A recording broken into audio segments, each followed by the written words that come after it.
Mga kasipti, nandito ako ngayon sa Motor Trade, dito sa May Kawit, Cavite.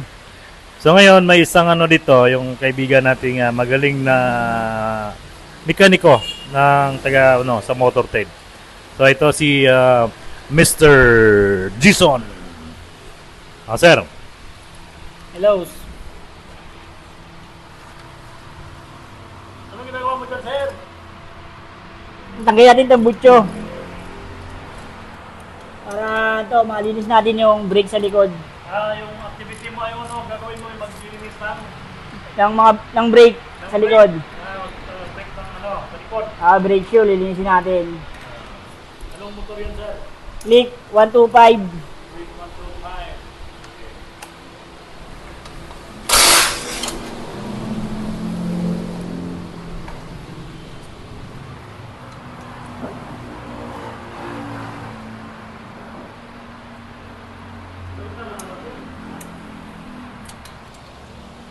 Hello mga kaano.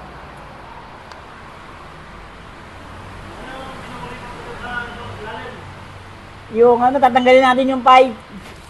Tanggalin natin itong butyo bago natin mahugot to.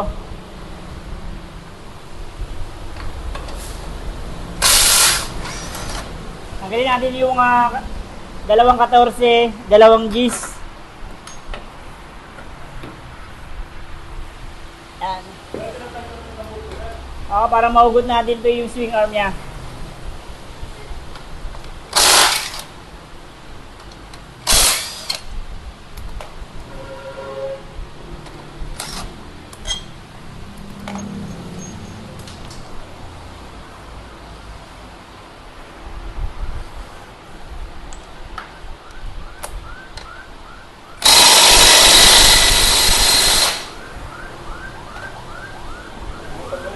Ah.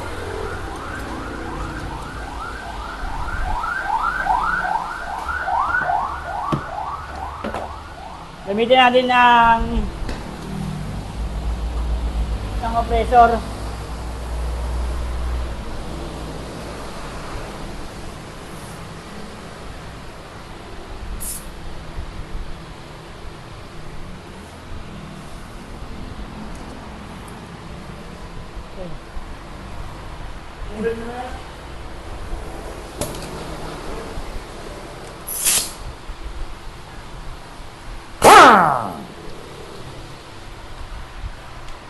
Lagay natin ito yung 24. Dapat to, pinapalinis nyo. Kasi ito, may hirap to mahugot. Minsan nag-i-stack up to.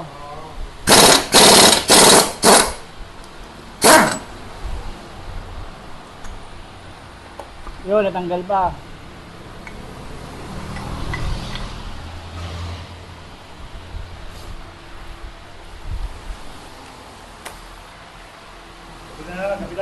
So, tanggalin natin to para yung adjustan ng brake para matanggal natin to. Then, yun na nga. Yun na.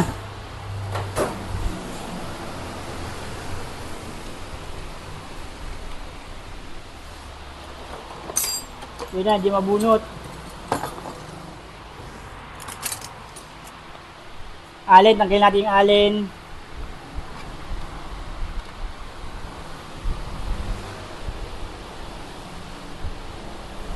So guys, madali naman to basta may gamit kayo.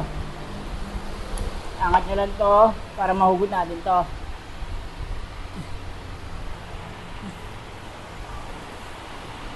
Angat. Angat lang natin. Ito yung brake nya.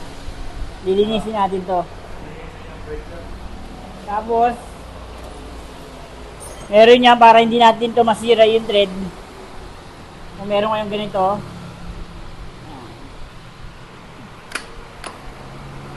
para hindi masira to, ito.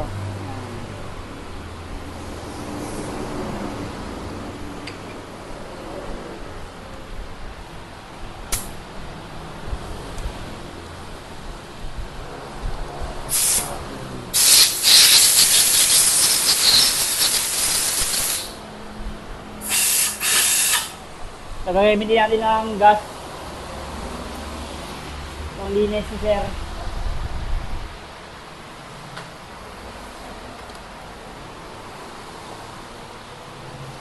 Yan, madumi yan. Makikita nyo mamaya malinis yan. Alam ka ba sa ano, mayari? Sir? Kailangan pag kukuha tayo ng panlinis, paalam mo tayo sa may-ari. Baka sabihin, tayo, kuha tayo ng gas na walang paalam.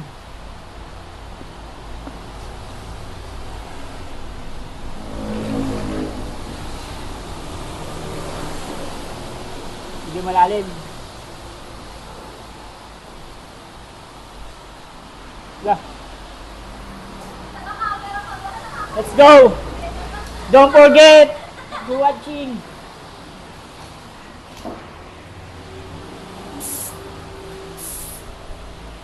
Yan, lahat ko yan. Papalan tayo kay sir.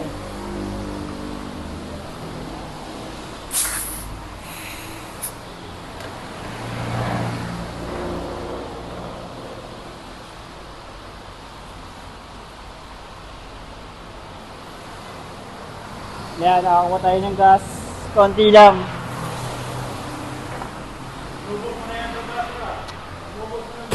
Wala, konti lang kinuha ko.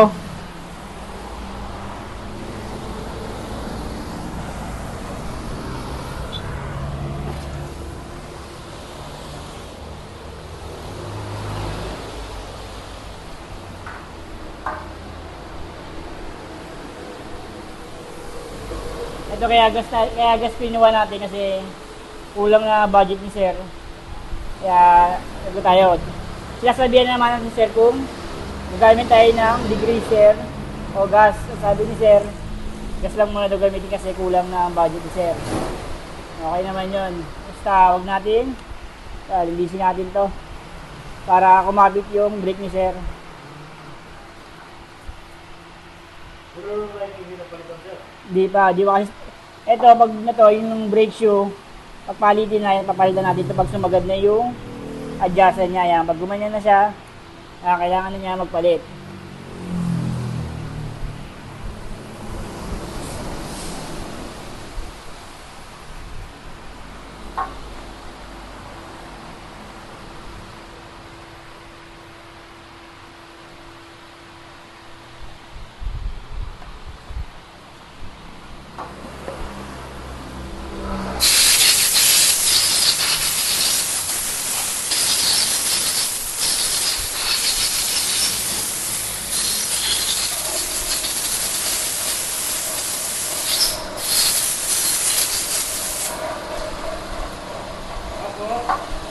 Ito yung brake shoe, linisin natin para kumabit yung brake ni sir.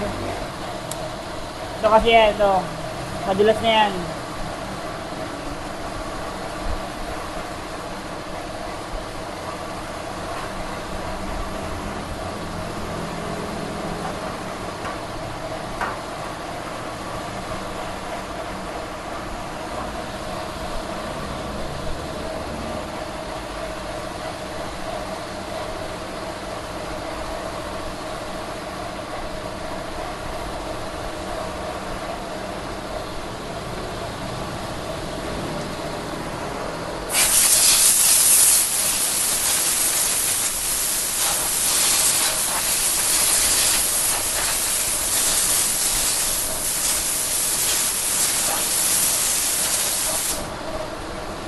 Kaya ito naman linisin natin yung gulong ni sir.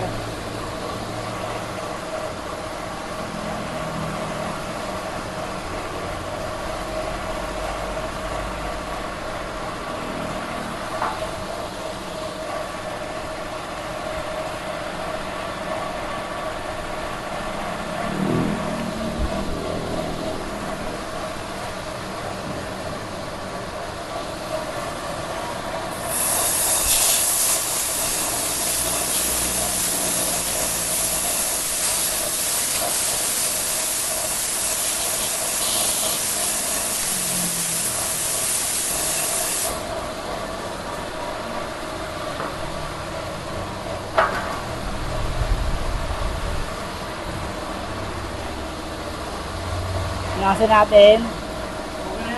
Ayan, okay na. Di ba kanina ang dumi? Ngayon, bago na ulit.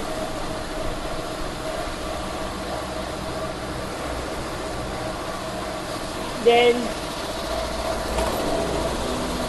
yung pinaka-lining niya, dapat natin iyain to. Nililihan yung may niya.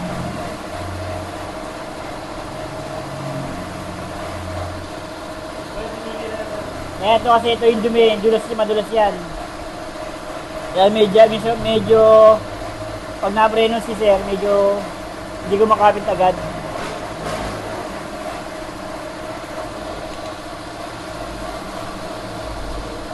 Then, ilalagay tayo ng grasa. Dito lagay natin grasa tayo maliit, yung mga konti lang para hindi kumalat. Yan. Lagay natin grasa yan. Then may tamang lagay ito. Yan yung spring. Kailangan nasa harapan siya, hindi na siya nasa loob. Yan. Para pag nag-brake, kasi pag nakabaligtad yan, maaari kumalas to. Yan, ito kasi may bukol. Yan. Kailangan ito yung nasa harapan. Yung spring na yan. Yan. So, yan, dalawa. Kailangan nasa harap, wag sa loob. Kasi maaaring kumalas to pag nag-brake ka. Ito, gagalaw yan. Bubuka to. Pag bumuka yan, baka ka kumalas.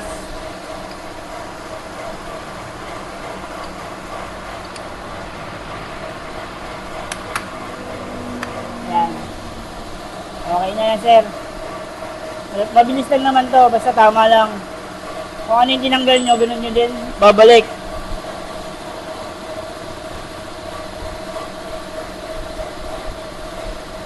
Konting grasa para madali na tanggalin sa susunod.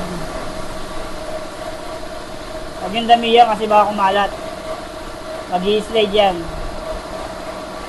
Mag-i-slide. Ito, kabit na natin.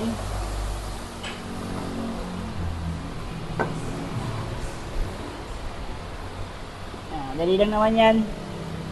Basic lang yan sa inyo. Kung ano, kung di pa kayo sanay, dali nyo lang sa malapit na kasa para hindi doble gastos. Lagay yung grasa kasi ito minsan nag-i-stack up to. Nag-i-stack up, mahirap tanggalin.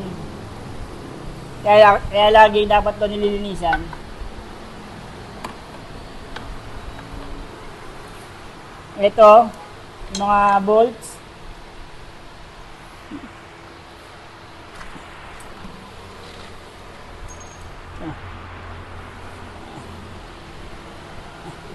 Hindi naman kayo malilito dito, guys.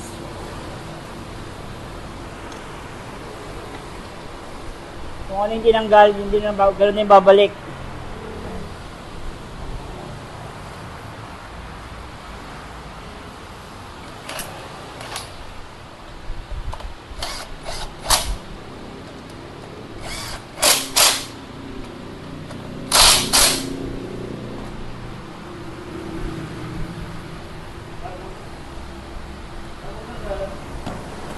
Ay, tapos na ito. Higpit na natin yung yung mga nut niya. Kailangan mahigpit to kasi baka kumalas. Magayon mo madali.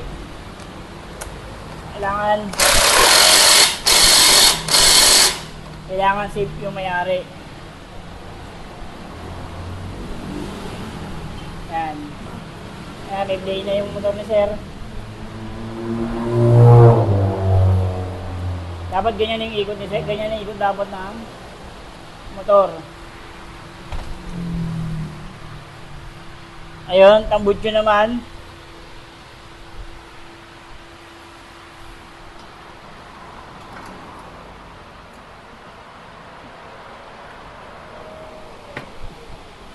Pag mag-isa ka lang,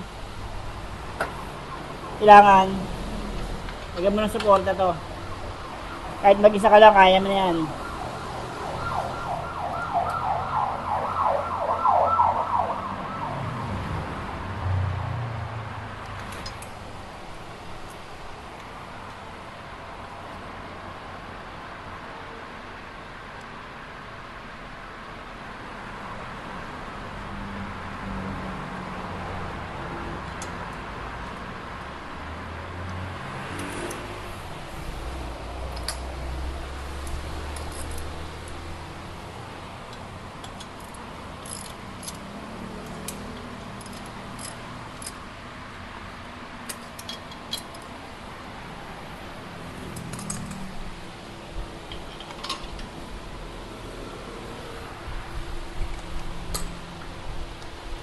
Ito, higpitan na natin.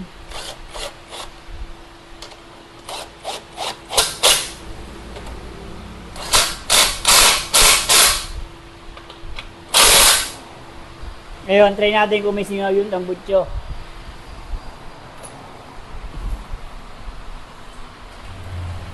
Yan, okay na. Yung ano niya, kailangan ano lang, pantay lang yung sa may tambutso niya para hindi sumingaw. Kasi pag may singaw yan, parang may ano siya, may sipol.